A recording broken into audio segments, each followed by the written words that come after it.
welcome back to Silicon Sounds, audio for the rest of us. Today I have the distinct pleasure of reviewing the IvipQ Q-09 Phoenixia, or Phoenixia, as I'm going to call it for the rest of this review.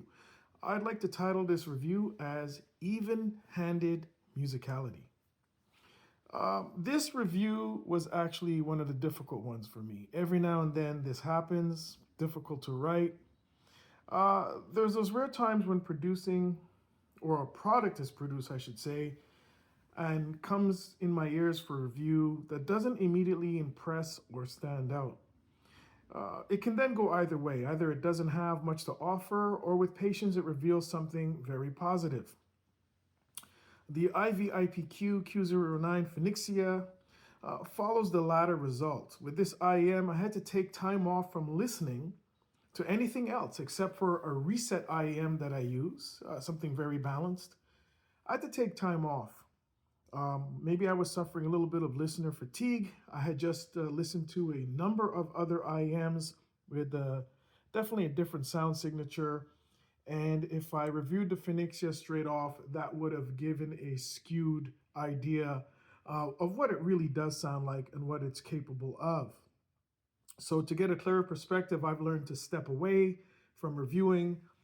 If I want to listen to music, I'll purposely reach for one of my reset IEMs. I might have a video on what I consider a reset IEM, or just take time off a few days with nothing in my ears.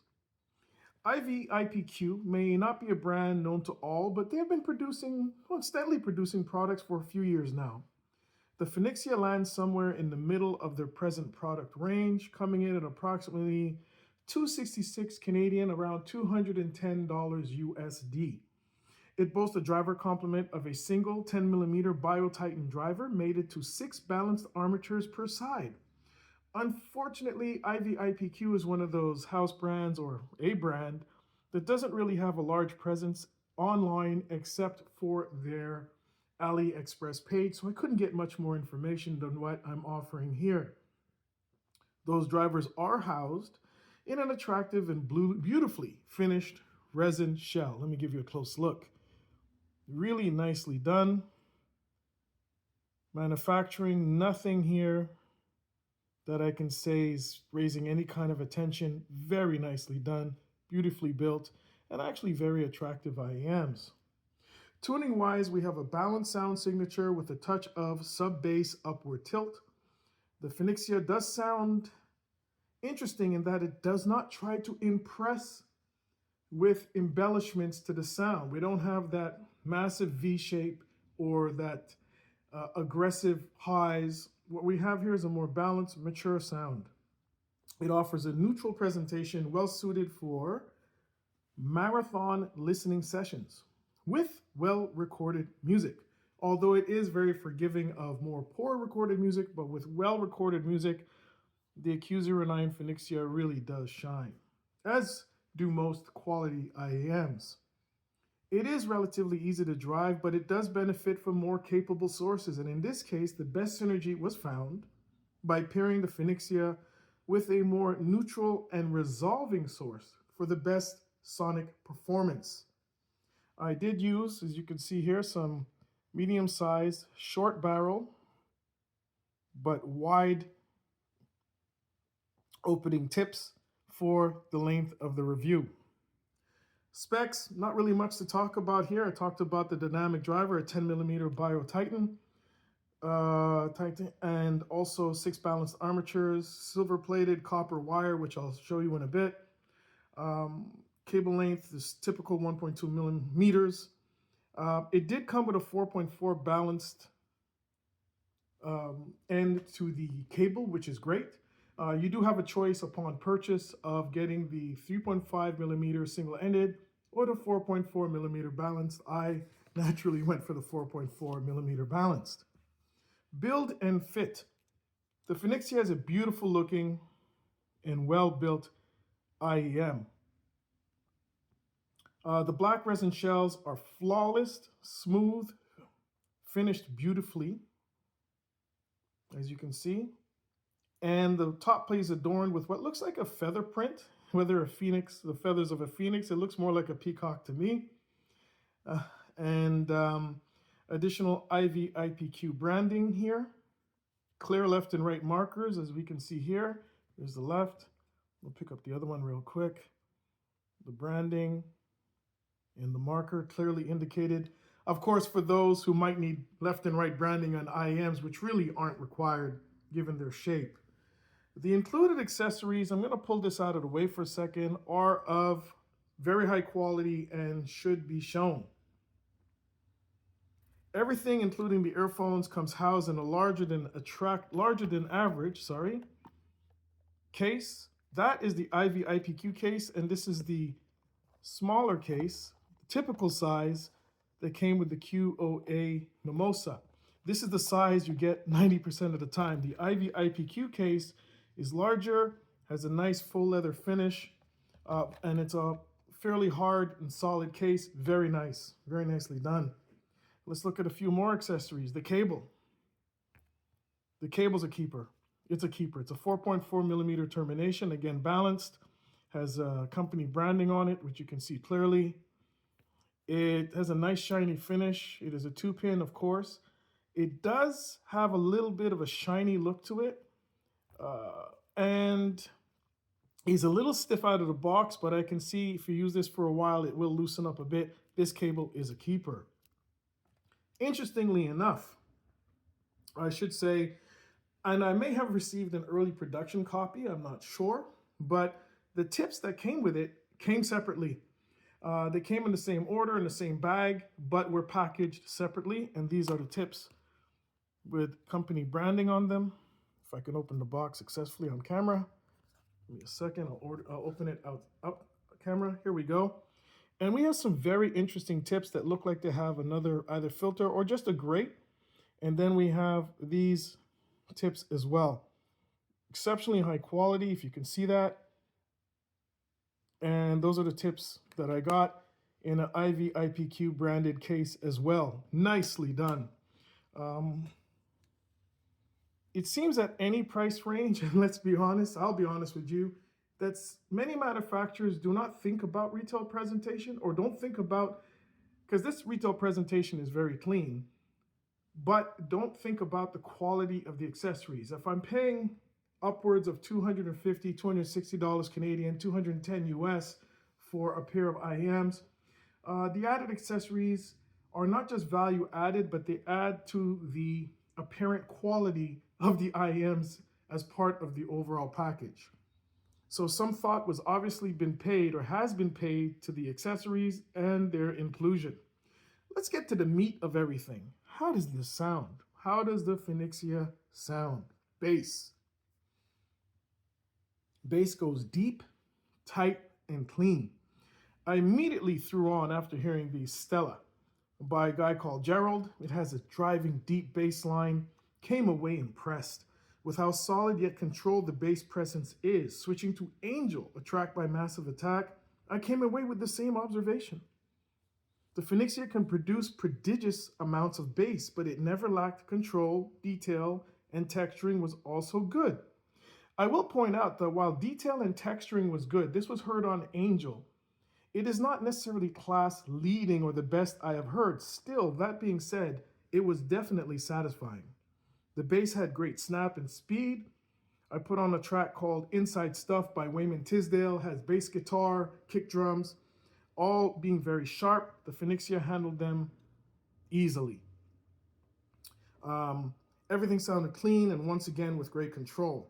There's a pleasing meatiness to the bass that adds to the overall natural delivery that I found very compelling. Often other earphones that have this type of meaty or a thick, nice, organic bass presentation, there's a trade-off. They have other issues. That being control, overhang, and overall general tightness of the low end. The Phoenixia has none of these issues at all.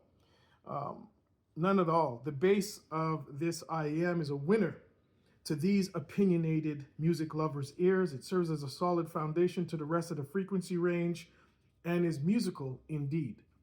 Moving on to the mid-range. The Phoenixia offers a clean and balanced mid-range with a good mix of both micro and macro detail retrieval. The mid-range, in particular the lower mids, have a touch of warmth that is enough to add a nice lift in organics because it's not becoming a distraction. Male vocals benefit with good weight and chestiness when needed, but it's natural sounding. And female vocals are comparatively, while being a touch, just a touch, more immediate in the mix, still with great clarity and expressiveness. Anita Baker's vocals on Love You to the Letter were wonderfully reproduced with not only great detail, but a sense of dynamics I had missed from some recent iems I'd listened to. The dynamics, the ability of the Phoenixia to relay dynamics is very good in this price range. Very good. Pin again is thankfully kept under good manners, adding to the listenability to Phoenixia and staying away from sibilance or harshness. I am not a fan of excessive pin again at all. I find more often than not it creates an unnatural lift, destroys timbre, and removes the ability of the IM to pull the listener into the music. That is my opinion, but having listened to quite a lot of live music and still do it today, listen on a regular basis, I can tell you that's not really how live music sounds like for the most part. If the sound engineer knows what they're doing, that is. Listening to He's a Karaoke DSD files that I have from Eden Atwood confirmed my earlier Phoenixia experience with vocals. The Phoenixia does vocals justice, in particular with well-recorded tracks. The small nuances are clearly audible. Once again, I talk about well-recorded tracks. That's where you're really going to hear if things are done well. I have some excellent music, unfortunately, some Anita Baker releases where the sound is questionable, comparatively speaking to something like He's a Karaoke by Eden Atwood. That being said, and the Phoenixia, I should say, is very forgiving of poorly recorded tracks, but well-recorded tracks in any good IEM really reveals what it's capable of. Again, let's talk about the metric that's really well done with the Phoenixia, and that is dynamics. Transients are relayed with a punch and natural fall-off that is admirable and just adds to the natural mid-range delivery. Timbre is also nicely portrayed, by the way. While listening to the excellent release from Robert Glasper, Double Booked, which has both studio and live trio performances, I was drawn into the music with the live part, specifically songs such as No Worries and a few others. Very well done. The bass, the mids, everything kept its place, yet it sounded cohesive. That's another thing about the Phoenixia. The sound is very cohesive. Given all the drivers that are in here, everything just comes together nicely. Okay? So, all in all, very well done. Now, when it comes to separation and layering, the Phoenixia does well, yet it's not the best I've heard in this price range. Still, it managed to keep busier tracks open sounding without that wall of sound effects. Many IEMs suffer from what I call the wall of sound. If you have a really busy track and you put it on, busy track meaning there's lots of audio elements in the track, there's a lot going on. Sometimes, whether in layman's terms, lack of speed or resolution, the IEM puts everything on a flat plane. The Phoenixia doesn't do that.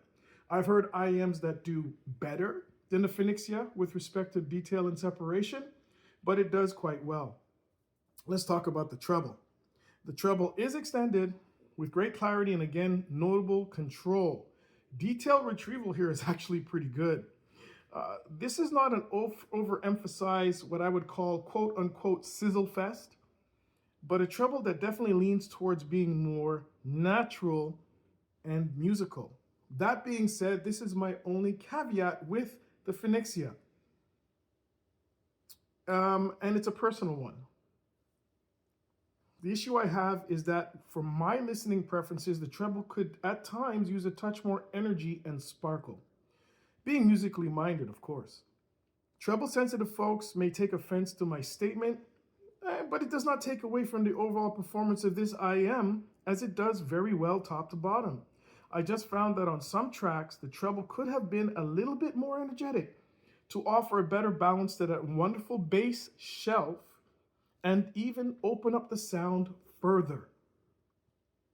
The Phoenixia is not a dark or reserved sounding IM. I don't want people to think otherwise. Audio is subjective, and preferences being what they are, these are my observations. The treble here is, though, icing on an already tasty cake. Imaging and soundstage. The Phoenixia offers a moderately large soundstage with easy to discern instrument placing. Sound does extend outside the ears laterally in a moderate way, relatively speaking to a few I've had in my ears recently, with good height and moderate depth as well. When listening to Stimula the Coltrane by Hugh Masekela, a beautiful live recording, the venue dimensions were palpable, easy to measure, done very nicely. Now, let's talk about comparisons. I haven't done this in a while. I recently reviewed these. While less expensive, this is the Queen of Audio Mimosa, which comes in at about $100 less than the Q-09 Phoenixia. These days, people will say, it's apples to oranges. No, it's not. It seems less and less as we move further and further on with respect to the IAM space that pricing past a certain point does not necessarily determine sound quality. It is what it is. You can make comments about that, but I'm sticking by that. Okay, now let's do a direct comparison here. The Queen of Audio Mimosa uses a 10 millimeter dynamic driver and a 6 millimeter planar driver for the highs and ultra highs, versus the 10 millimeter dynamic driver and the 6 BA drivers in the Phoenixia. Before anybody goes ahead and says, well, you know, the planar drivers will give you more crisper highs because that's the technology. I don't believe in that. I want to qualify that right now. I don't believe in that. The inherent sonic qualities of the driver are more dependent upon implementation than they are about any quote-unquote inherent qualities that it has on its own. The best driver technology implemented poorly will lead to bad sound.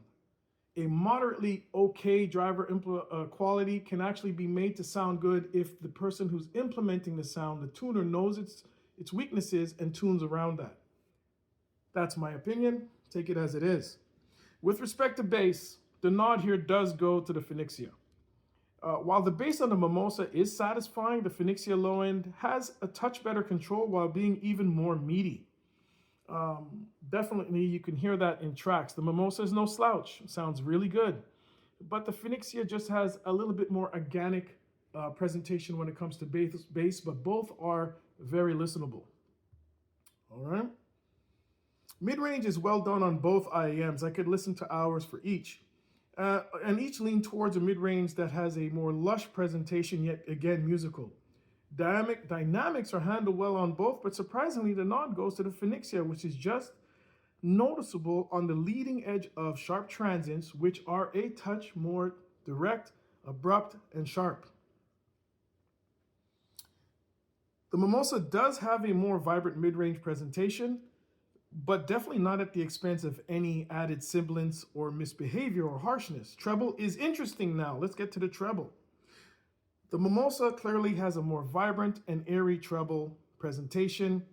Some will argue that can get a little crisp in the higher treble at times, but the Phoenixia offering a treble with a more even-handed approach.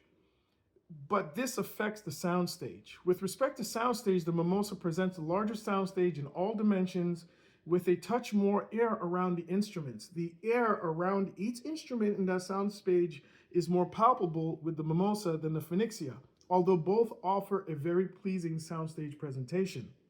This could be due to the more airy treble of the Mimosa. Both offer solid instrument placement. Now, is one better than the other? You're not going to catch me there, folks. In terms of the overall musicality, this really depends on the listener and their preferences. Musical, here we have musical with a dose of fun or musical with more balance. Both will satisfy. With respect to balance, the Mimosa is slightly U-shaped, while I would say the Phoenixia is more balanced with a slight upward tilt in the bass shelf. They both have a enhanced bass shelf. It's just that's how they are. Both will satisfy, but the listener and their sonic preferences will make the final determination. Treble sensitive folks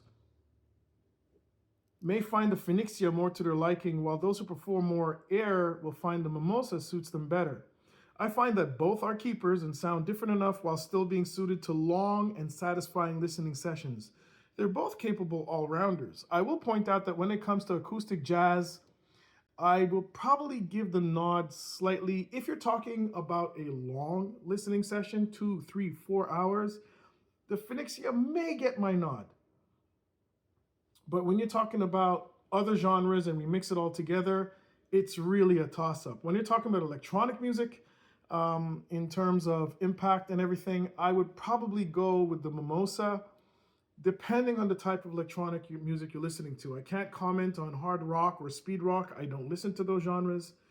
I definitely do not listen to country music, so it's the music that I like. I'm keeping both of these. Conclusion.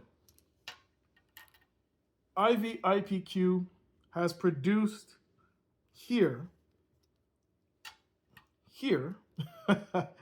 excuse me, a very good sounding IEM with the Q-09 Phoenixia. It is an excellent choice for those who like and involve themselves in long listening sessions. Admittedly, it did take some time for me to wrap my head around its sonics, but this has happened before on a rare occasion and usually leads to a better than usual experience. I need to give it time. I need to disconnect myself from listening to music, come back with fresh ears, and appreciate what some of the better IEMs are doing, and the Phoenixia was one of those. Thankfully, my experience with the IvipQ Q-09 Phoenixia has been a good one. I came away very pleased with the sound. The Phoenixia offers a mature, balanced sound with a good dose of organics. Combine that with the obvious excellent build quality and attractive looks, and it becomes a compelling entry in the increasingly crowded around $200 USD market segment for IEMs. The IvipQ Q-09 Phoenixia gets a recommendation and could be on your shortlist if you are after the balanced, mature, and quality sound that it offers. Thank you so much for staying for this review. Please subscribe, tell your friends about Silicon Sounds, and looking forward for the next review, which will be coming out probably in about a week or so. We're back on the sword, back in the saddle again, back writing reviews and enjoying it. Take care, and until next time, from Silicon Sounds, audio for the rest of us.